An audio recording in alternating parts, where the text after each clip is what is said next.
Good afternoon. As we continue our program this afternoon, we're going to hear from the producers of the film that you just watched. We are pleased to have with us Mr. Willie Burton, who has been working with voices for the last several years. I want to say 3, maybe 4. Willie, can you hear me?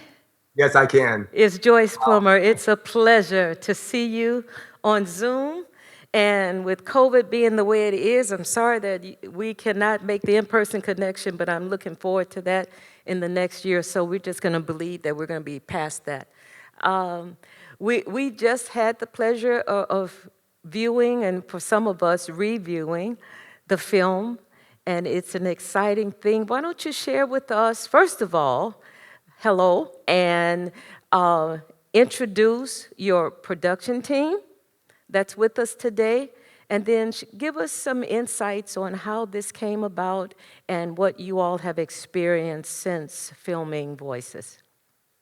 First of all, thank you for having me, Dr. Plummer. It's a pleasure Absolutely. to speak with everyone today. And I'll introduce my team. The producing team is Doris Douglas, Nicole, and also Trinice. And working on Voices was quite a project. Well, first of all, just to get the project made, because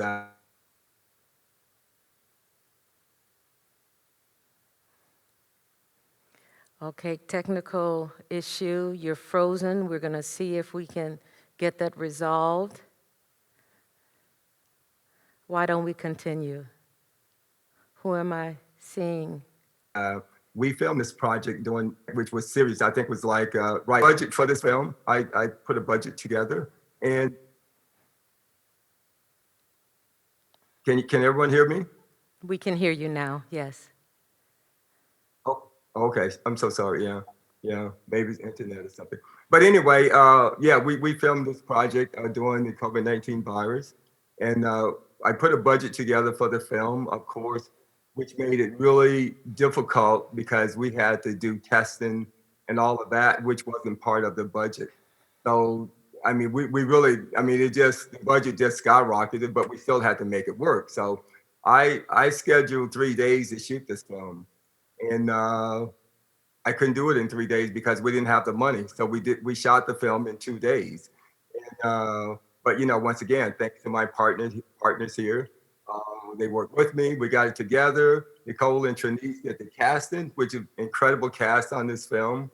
And also, you know, Professor Nero. I mean, he was there for us and assisted in making sure he's one of our producers, making sure we have what we need there in Baton Rouge as well. And also, one of the most important things in doing this film is that the students of the college, of Professor Nero class, I mean, these stories came from them. And without these stories, we would not have a film. And BRCC has to be proud of the students and the time that was spent for them to write these stories. Now, we couldn't tell all of these stories. We only told about 3 or 4 stories in this film, which, as you have seen the film, uh, it's pretty incredible. I mean, what an incredible job everyone did, and also the students participated. They were interns on the. We had about 4 or 5 students interning on the project, which was really good. Which was a good learning process for them. And so they were eager to learn. They assisted us. They helped us all the way to make this happen. And it was just an incredible journey. I mean, but we got through it. And since we made this film, I mean, people have seen this film. Everyone that I've shown this film to was so excited about this film, about the story, and about how it relates to different subject matters, how it relates to inequality and COVID, and also trauma in people's lives and everything. And these are stories that we make, and these stories need to be brought out because these are real stories. These are about individuals, and real stories need to be told, make people more aware of that, because people will forget about problems in our communities, and they forget about these things. So we have to always make people aware of these things. So we need to do more stories about this, about subject matters and everything, and make real life. I mean, I enjoy doing films about real life, and it brings out the best, and people can relate to this. So I'm not going to talk too long. I know we all are limited in time, so I'm going to let someone else talk for a minute. Uh, uh, like, who else want to talk? Dorez, you want to go maybe say something? Or Absolutely. We'd love to hear from your production team. Oh, thank you so much, Dr. Plummer. And I echo everything that Willie said. And also, I wanted to add about dealing with trauma and being resilient. A couple of things I learned is that the more prepared you are, the less likely that you'll be panicking when a trauma comes about. And if anything I've learned from shooting this project during COVID was to be prepared. And Willie and I and our whole production team, we did all the preparation that was necessary so that when we got there, we were able to hit the ground running. Yes. And that's how you have to be in life. You just have to be prepared, do your homework, do your research, get everything you need in advance so that when the time comes, you have the answers, or you'll know how to find the answers to any problem that might arise. And when you're able to do that, you're then able to put things behind you once they're done. When you've dealt with it, move on and go to the next thing. And don't worry about what happened before or what happened in the past. That's one of the things, the lessons that Willie taught me over the years, is to not dwell on things. Once something has happened, it's over. You can't change it. No. You just have to move on. So I was honored when he asked me to be a part of this project, because voices is something that is going to astonish people when we're finally able to put it up where, the world can see it. Yeah. Because the messages in it are amazing. It's amazing what the students dealt with, and I wish we could have told all their stories, but we weren't able to. But we did do what we could, and we did an amazing job. Yes, you and we did. had an amazing team, and that's what it takes to make a great project. So I was very pleased with the outcome and very excited about what's to come for the project. So, Thank you for letting me speak. Oh, no, we want to hear from the other two members of the production team. Yes. Okay. Well, Trinice, I'll go ahead, or would you like to go? No, go Okay. ahead, Nicole. Hello, everyone. I am Nicole Porsche. I actually was a casting director and producer for Voices. And let me say this: how did I become involved? First of all, I have not been involved with anything that BRCC is doing as it relates to Professor Clarence Nero. I've been there from the first annual and hope to be there to the last.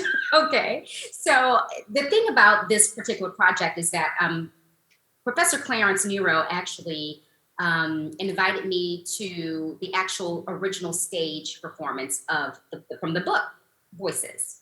And I was so intrigued just by the stories because they're real stories, right? Right. And each of those stories, again, talked about overcoming trauma, and just the resilience of being in that state. So that brought me to today, to basically thinking about the question, how do you overcome trauma? And in all of these stories, each individual had a situation of their own. So I just want to share, just if you would indulge me just for a moment, I want to share with you guys, just my feel on just overcoming trauma and resilience. And I truly believe that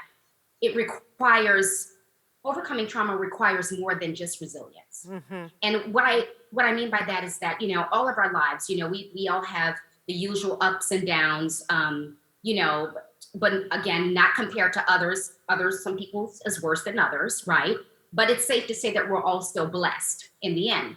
But my advice on how to foster resilience, I would say that it includes, nurturing positive beliefs, which is what Ms. Zorez just talked about, knowing your abilities, cultivating just strong social networks, learning to embrace change, Yes. and developing, I would say, a sense of purpose in your life, Yes. right? Yes. So I think that it's important to note that no matter, what the cause of the trauma or how it's classified, whether it's, clinically classified as big trauma or small trauma, I realized that, the body's physical response is going to respond the same. You're going to hurt the same. It's still an emotional impact for the person. You know, it's equally distressed. So with that, I'm going to leave you with this. Especially in the African American community, we are afraid to seek out therapists because we are, you know, we've been told, you know, in growing up in my age group, which is only 29, but I'm just going to say, with that being said, in my age group, you know, we were taught, you know, you don't seek therapy because that means that you have a mental breakdown. That's what it means. Well, here's what I want to say to all of you that are listening. Therapy can help, you know, help you believe that, you know, that you are not sick or that you are not damaged and that you are not the blame for the trauma. So what I feel you need to think about is that therapy can help you to understand that you are working through that issue that has happened to you. Right. And that is the only way that you can really heal. And I think that people need to understand that healing is more than just, you know, the struggle of what you've been through. It's really just knowing that it's only an injury and that can be fixed. Oh, So that's what I have to say. thank you. Okay, we're missing someone who hasn't spoken. Hi, everyone. This is Trinice. There, from Trinice. Dr. Hi. Plummer. How are Hi, you? I'm well, thank you. Good to see you. Same Now, here. of course, it's where I come from. Sometimes it's said, and don't tell your colleagues there, but it's said that you save the best for last. Is that what they've done? Oh, okay. All right. Let's see. Go ahead, I'll take please. that. Share with I'll us. take that. Well, let me say this. Everyone here has said such great things. They've given good advice. They've uplifted this project. I will say I'm so proud to be a part of this project. I am a Louisiana native, and so I am honored to be a part of a project. I'm always rooting for what I say is the home team. Anything that is Louisiana affiliated, I'm always rooting for it. This was a great opportunity to be able to tell other people's stories. When I decided to be a part of the entertainment business, that was one of the main reasons. I love what I do, and I wanted to be able to help other people and be able to share their stories and allow other people to be able to take something away from that. I think this particular project, from what you all were able to see, it's just a small portion, like Willie said. Unfortunately, we weren't able to tell everybody's stories, but you can see from police brutality to racism, just the number of things that many people probably have experienced. This particular film is taking those people's stories and sharing it with the world. So I'm so proud to be a part of it. I'm so happy to have worked with everyone on this production team. And I'm hoping we have so much more that we'll be able to share with you all. So thank you so much for having us. Oh, thank you so much. And I want to ask Derez and Nicole and Trinice, which one of you has worked the longest with Mr. Burton, with Willie? Brother Willie? Probably me. You? So I've known what Willie was, almost 40 years. oh yes, now. okay. You're aging us, Then Doris. what was different We won't, about I shouldn't this say any numbers. particular? I'm sorry? No, go ahead, dear. I was making a joke. I said I shouldn't say any numbers. I shouldn't put any years on it. We've known each other for a long time. Oh, I'm learning to appreciate 40-year perspective now, so that's quite fine. Tell me what was different about this particular venture from your perspective, having worked with him. And I know this was slightly different because it wasn't just focused on sound or music and other creative, it was the full spectrum of the creative process. Well, the most unique thing for me was watching Willie direct. Oh my goodness. This is the first time that he's directed a project with me.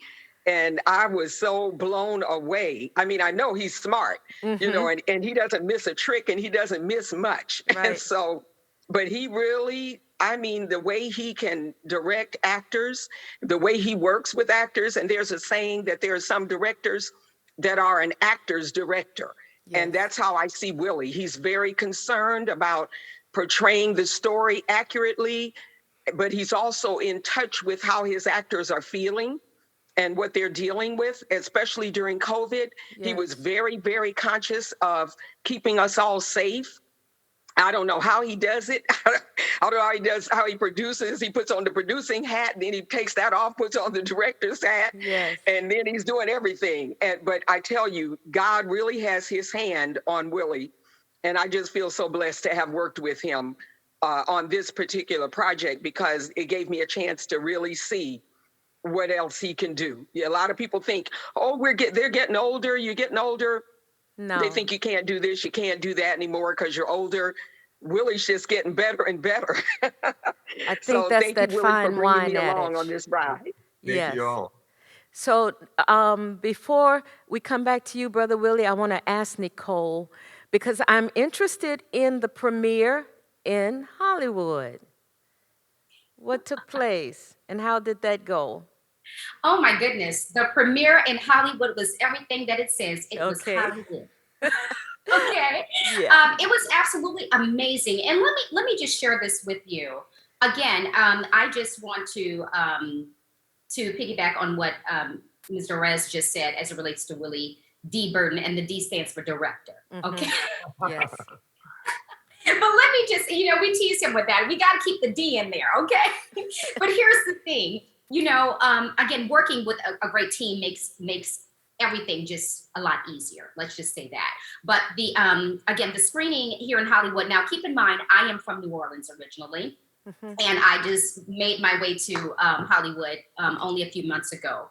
But upon arriving, we were in the middle of getting the screening for Voices together. And I think the most rewarding part of it for me was that from the casting perspective for myself and Trinise, we made certain that we cast out of Louisiana. We wanted to make certain that all of the actors, and we wanted to use actors that were unknown actors. Yes. Aside of Lamont Rucker, which everyone knows. Hi, Lamont. I know you're probably in the audience. But here's the thing, right? We miss you, Lamont. So here's the thing. We wanted to make sure that we gave opportunities to hopefuls, but we knew that they had what it took. And it was a very detailed process with selecting the right fit for this project with the actors. And it is safe to say you guys just saw it. I mean, we did a really good job. All of the actors did their parts. But what was exciting for us is that all of those actors, most of them, this was their first opportunity to ever come to Hollywood for a screening, red carpet screening that they were in, that they started. Oh, so beautiful. That was probably for me the most rewarding, time of it all. And I would say that it was definitely a success. So, one last question before we go back to our esteemed director. And I think I want to do it in reverse order. So let's go to Trinise and tell us what you missed the first time you spoke with us. So, and this is going to be the question for all of you. One parting word or thought for our students and everyone in attendance today regarding this experience and what it means to have been with Voices. Well, this has been a great experience for me. One that I'll never forget. As Willie said, we did film this in the middle of COVID. And within 2 days, that was something I had never personally done before. I don't think anyone in this industry had ever dealt with a pandemic and trying to, like Doris said, and Willie did a great job of making sure that everyone was safe in this process. What I will say is I hope that everyone that watched Voices really enjoyed it. I hope that they were able to take something away from it. And I will say, hopefully you get to see it in the theaters really soon. Thank you. Nicole, your last comment? I just want to say, I did speak a lot about resilience, again, in working with this project. Again, I'm just looking forward to future projects, and you guys will get more from us. But as it relates to just the general text of what this is about with trauma resilience, I just want to say to the students that are sitting out there, just know your value, know that you're worth it, and there's nothing in the world that you cannot accomplish that you want to do. As long as you put your heart in it and your mind to it, you can do it, and never say never. And everything that you ever want is on the other side of fear. That's what I want. Thank you. Mr. S, parting comment, please. Yes. Oh, thank you for this opportunity, because I wanted to mention Clarence Nero, Professor Clarence Nero, who really, oh my goodness, he's just a wonderful person. Yes. He was so interesting to talk to and just have be able to spend some extra time with, which I haven't had a chance to do in the past. And then Lamont Rucker as well, hadn't had a chance to meet him. That was my first time meeting him. And oh my goodness, he's such a professional and warm-hearted, generous person. And I want to say to the young people or to the students and to those who are in the audience that always keep your mind open for opportunities. You don't know where an opportunity is going to come from. So always just keep your heart and your mind open and opportunities will come. And all of what you're learning now and going through now and whatever trauma or whatever you've had to deal with, it's all preparing you for what's to come and for the great things that you're going to accomplish. And so that was what I got out of working on this project. And I'm just so honored too that I got to work with these amazing actors that Trinice and Nicole found for us. I couldn't believe it when she told me that none of them had acted before or had any kind of leading roles or anything. She cast them, they cast them so perfectly, it was unbelievable. Yes. So I just want to say that and to thank you, the actors, for the fantastic job they did, as well as the crew. Thank you so much for those closing comments. So, Brother Willie Burton, let me say to you on behalf of the Office of the Mayor, Recast Baton Rouge Community College, its foundation, SGA, and all of the other many entities here. Brother Willie? Thank you. I just want to, I want to thank all the organizations you just mentioned, which is the Recast, you, Dr. Plummer, your staff, all the BRCC staff, and the mayor's office. I just want to thank all of you for the opportunity. I want to thank also for believing in the project. I want to thank Professor Nero for help pushing this forward, and we made this possible. At one point, we thought this wasn't going to happen, but it really worked out. I mean, it really worked out. And I just want to thank everyone that was involved. And also the cast, starting with Lamont Rooker and the rest of the cast, incredible cast. I just want to thank each and every one of you for the energy that you put into it and to help make this as a success. And also, my post-production team, they're not listening, but they're all part of this to make this happen. And I never thought I would shoot this in 2 days, but from my experience in Hollywood, it taught me that I'll mention name Clint Eastwood taught me how to shoot fast when you have to. So we did this in 2 days, 2 long days, but we made it possible. And I just want to say to each and every one that are listening in that, just I would say keep your eye on the prize. I mean, be resilient in whatever you do. Don't give up. I mean, don't give up, and as one thing, I've learned, which people say, a setback is a comeback, so if you have a setback, just move forward, be resilient. Don't give up. I mean, I am where I am today because I didn't give up. Now, I want you to know, I was born in a small town in Tuscaloosa, Alabama. Now I'm in Hollywood. So if you could follow my story, I mean, I grew up poor. So whether you're poor, you have money. I mean, I'm in Hollywood now, but I was resilient. That's how I got here. So you have to keep your eye on the prize. And, when something happens to you, I mean, you have to rebound. You have to be resilient about it, rebound and be confident in what you do. I mean, and don't let other people tell you what to do or that you can't do something. You can. I mean, you just have to put your heart in it. And we're all going to have setbacks in life. But you know what? The setback, like I said, is a comeback. You have to take that and say, I've got to move on. You have to rebound. You have to recover. And I'm so proud of all of you and my producers and staff and everyone. I just want the audience today to know that, you're great. You just say to yourself, I'm great. You're the greatest. You can do whatever you want to do. You can accomplish all of these things in life. So please don't give up and don't make excuses in life. Just stay with your dream and you'll do well in the future. Maybe you'll be in Hollywood one day like me. Thank you so much, Mr. Willie Burton and his production team. We appreciate you making yourself available to bring to life what was tragedy expressed, and to take it and put into a piece to give so much hope, to renew vision, belief, and trust, and aspiration for the future. We appreciate you so very much, and we look forward to future collaborations, continued success in all that you do, and until next time, thank you. Grace and peace to all Thank of you all. you. Thank Thank you. you. Dr. Plummer. Thank you, everyone. Thank you.